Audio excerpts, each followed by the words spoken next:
मेरे इस YouTube channel literature वाला में आप सभी का बहुत बहुत स्वागत है।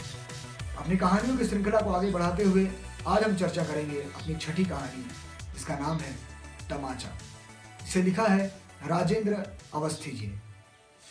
तो आइए इस कहानी को सुनते हैं। दोपहर का समय था। पायधुनी का इलाका शोर से भरा हुआ था। एक पुरानी इमारत को पुलिस ने घेर रखा था। चारों ओर नीली वर्दी पहने सिपाही चक्कर काट रहे थे। पुलिस की जीपों से कुछ दूर ही दमकल गाड़ियां खड़ी थी। मोटर गाड़ियों और दूसरी सवारियों का आना जाना रोक दिया गया था। ये इमारत बहुत पुरानी है। 3 मंजिला है और उसमें एक एक या दो कमरों के अलग अलग मकान हैं। उन दिनों कम से कम 50 परिवार तो इसमें रहते ही होंगे। ये सब रहने वाले परेशान थे। एक ने कहा, ये हमारे साथ जाती है, अपराध कोई करे और सजा हम भुगते, ये गलत है। दूसरे हाँ में हाँ मिला रहे थे। कुछ ऐसे थे जो कुछ कहने से डरते थे।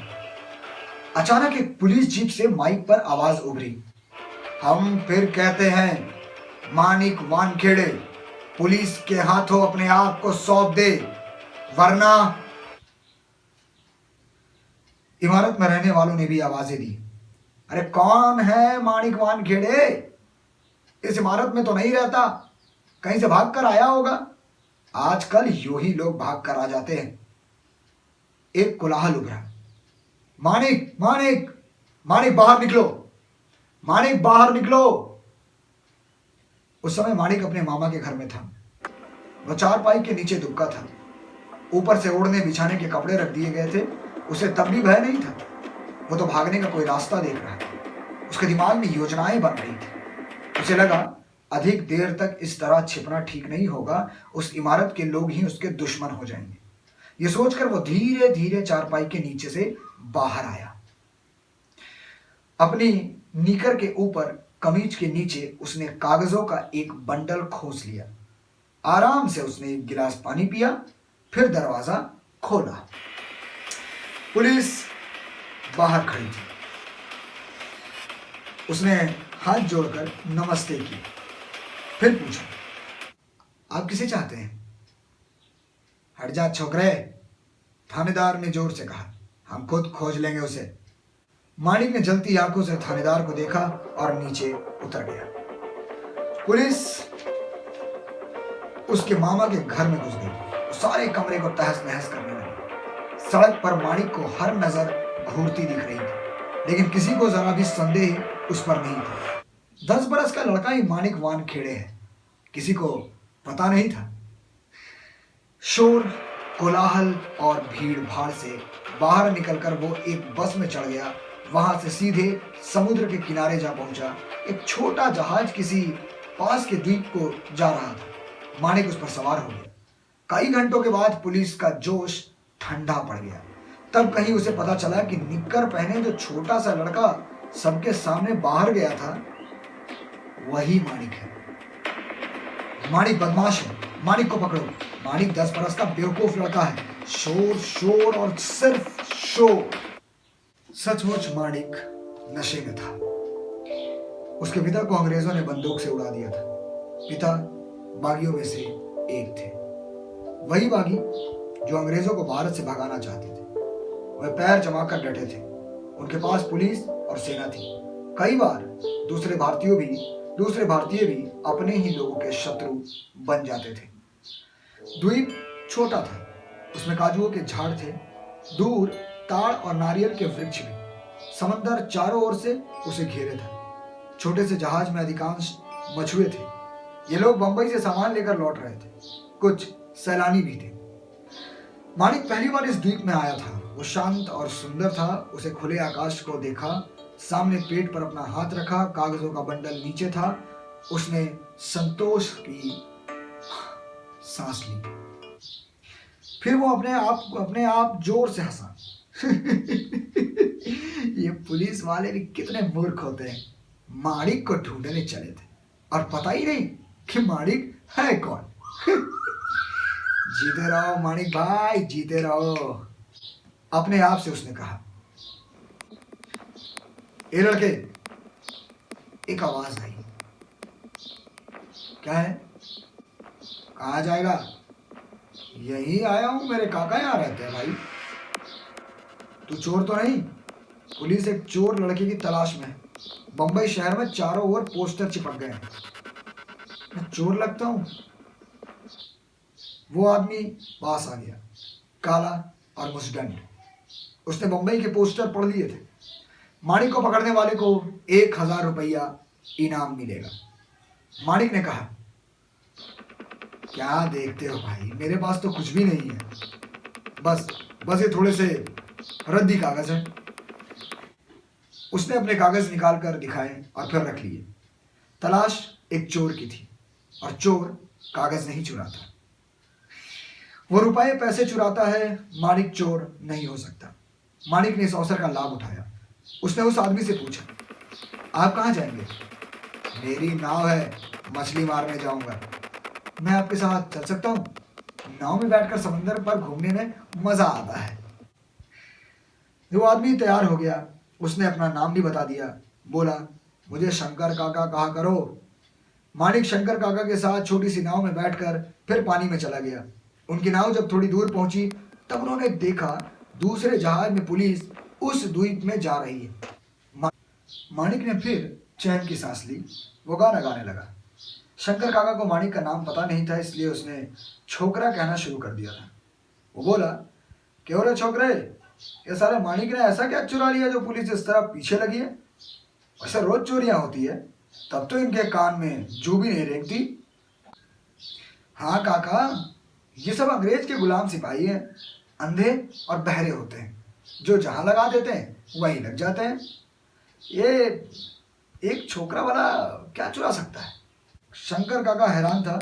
उसने किश्ती वहीं रोक दी। पुलिस वालों का जहाज द्वीप पर जा लगा। वे फुर्ती से बाहर निकले और यहाँ वहाँ भागने लगे। माणिक की हंसी रुकनी मुश्किल थी। माणिक ने मछलियों के बारे में बातें करनी शुरू कर दी। वो चाहता था शंकर काका का दिमाग पुलिस वालों के बारे में ज्यादा न सोचे। माणिक के दिमाग में भीतर ही भीतर योजनाएं बन रही थी। किसी तरह उसे फिर बंबई लौटना था। धीरे धीरे दिन ढलने लगा। अंधेरा उतरने वाला था कि एक छोटा जहाज माणिक को दिखाई दिया। वो बंबई जाने वाला अंतिम जहाज था। उसने शंकर काका से कहा, काका, मैं इस जहाज से वापस जाना चाहता हूँ। मेरे मामा रास्ता देख रहे होंगे। शंकर काका नहीं चाहता था छोकरा जाए, परंतु छोकरा जिद कर रहा था। उसने हाथ उठाकर आवाज दी। किश्ती को तेजी से चलाकर वो पास ले गया। काका को धन्यवाद देकर माणिक उस जहाज पे सवार हो गया।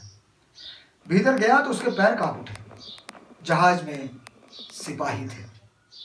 भीतर आते ही एक सिपाही ने माणिक का हाथ पकड़ दिया। ए छोकरे, पानी में डूब रहा था क्या? माणिक की नजरें डरी थी। वो कुछ नहीं बोला। एक सिपाही ने कहा, आजकल के छोकरे भी बदमाश होते हैं। एक जरा सा छोकरा सारी पुलिस को चकमा दे गया। वो कौन था पुलिस भाई? उस लड़के ने पूछा। दूसरे सिपाही ने जवाही दी, पता नहीं कौन था, नाम माणिक वानखेड़े है, चोरी करके भागा है। चोरी?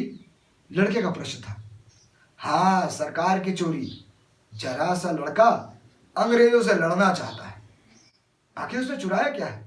हमें क्या पता। तब तो मतलब तब भी तुम लोग उसे खोज रहे हो? लड़के ने कई चेहरे देखे। सारे पुलिस वाले ऊँग रहे थे। उसने कहा, मैं माणिक को जानता हूं। सारे पुलिस वाले चौंक उठे। लगा किसी ने बिजली का तार छू दिया। तुम जानते हो? हाँ, क्यों नहीं, लड़के ने कहा। एक सिपाही ने पूछा, कहाँ रहता है? द्वीप में? नहीं, वो बोरी बंदर में रहता है। हमें मिला सकते हो? 1,000 रुपये मिलेंगे, 10-20 तुझे भी देंगे। लड़के ने सिर हिला दिया। अब सारे सिपाही आपस में झगड़ने लगे। उनके सामने 1,000 रुपयों का लोभ था। लड़का चुपचाप तमाशा देख रहा था। उसने कहा, भाई देखो, कोई एक तय कर लो। मुझे क्या है, मैं उसी से माणिक को मिलवा दूंगा। गेटवे ऑफ इंडिया पर जाकर जहाज रुक गया। सिपाही अब भी सहमत नहीं हो पाए थे। जहाज के बाहर भी सिपाही खड़े थे। अंत में एक सिपाही को लेकर वो चल पड़ा। सारे रास्ते उसे पोस्टर पढ़ने को मिले। 10 बरस का माणिक वानखेड़े, सांवला, नाटा, छोटे बाल, काला निकर पहने हुए, पकड़ने वाले को 1000 रुपए का इनाम। लड़के ने अपने आप को देखा, वो घबरा उठा। उसने फिर सिपाही को देखा। सिपाही मजे में था, उसे 1000 रुपए का नशा चढ़ा था शायद। सिपाही काका यदि मैं माणिक को सचमुच पकड़ा दूं तो आप 10-20 रुपए तो दे देंगे ना? लड़के ने पूछा। क्यों नहीं, 50 ले लेना। सिपाही ने रोब से कहा। हाँ, तब तो चलो। एक इमारत के पास जाकर दोनों ठहर गए। ये इमारत बोरी बंदर के पीछे डाक खाने के आगे थी। लड़के ने ऊपर देखा, फिर उसने सिपाही से कहा, काका तुम यहीं ठहरो, मैं अंदर देख के आता हूं। माणिक को यही पहुंचना था। उसने दूसरी मंजिल पर जाकर घंटी बजाई और भीतर पहुंच गया। वो कांग्रेस पार्टी का खुफिया दफ्तर था। माणिक ने वही कागजों का बंडल दे दिया। इसी की उन्हें तलाश थी और पुलिस भी यही कागज पाना चाहती थी। उस बंडल में पूरा नक्शा था, किस तरह रात को कहाँ ट्रेन उड़ाई जाएगी, कौन कोतवाली में कब बम फेंकेंगे। उसमें दिल्ली का भी नक्शा था, वहां पहुंचकर किस तरह अंग्रेज वायसराय पर बम फेंका जाएगा इत्यादि। ये महत्वपूर्ण कागज हाथ लगते ही सब लोग खुशी से झूम उठे। अब प्रश्न था कि सिपाही काका का क्या होगा। यह बताना भी गलत होगा कि एक लड़का इमारत में गया था। माणिक ने जान की परवाह नहीं की। वो कागजों का बंडल छोड़कर नीचे उतर आया। वो सिपाही को 2-4 इमारतों का चक्कर कटाता रहा। फिर उसने डाकखाने के पास लाकर उसे खड़ा कर दिया और बोला, सिपाही काका, वो लड़का यानी माणिक तो भाग गया, लेकिन आप एक काम कीजिए, मुझे ही माणिक वानखेड़े समझकर पकड़ लीजिए, मुझे पकड़वा दीजिए, आपको 1000 रुपये मिल जाएंगे। पोस्टर में क्या लिखा है? काला निकर।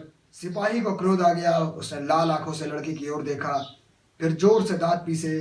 अचानक उसने हाथ उठाया और एक करारा तमाचा उस लड़के के गाल पर जड़ दिया और वहां से चला गया। माणिक अपना गाल सहलाता फिर सीढ़ियों पर चढ़ रहा था, लेकिन सचमुच वो तमाचा उसे काफी जोर से पड़ा था। उम्मीद है हमारी कहानियों का श्रृंखला आपको बहुत तरीके से खुश रख रहा होगा। कहानियां सुनना और सुनाना ये तो भारत में एक आम पद्धति है। जरूरी नहीं कि हर पढ़ने वाला या किताबी कीड़ा ही कहानियों का शौकीन होता है। कहानियों के शौकीन तो हर लोग होते हैं। तो आज की कहानी अगर आपको अच्छी लगी हो तो ज़रूर हमारे चैनल को सब्सक्राइब कीजिए। कहानी बहुत अच्छी लगी हो तो शेयर कीजिए, लाइक कीजिए। हमारा प्रोत्साहन यूं ही बढ़ाते रहिए।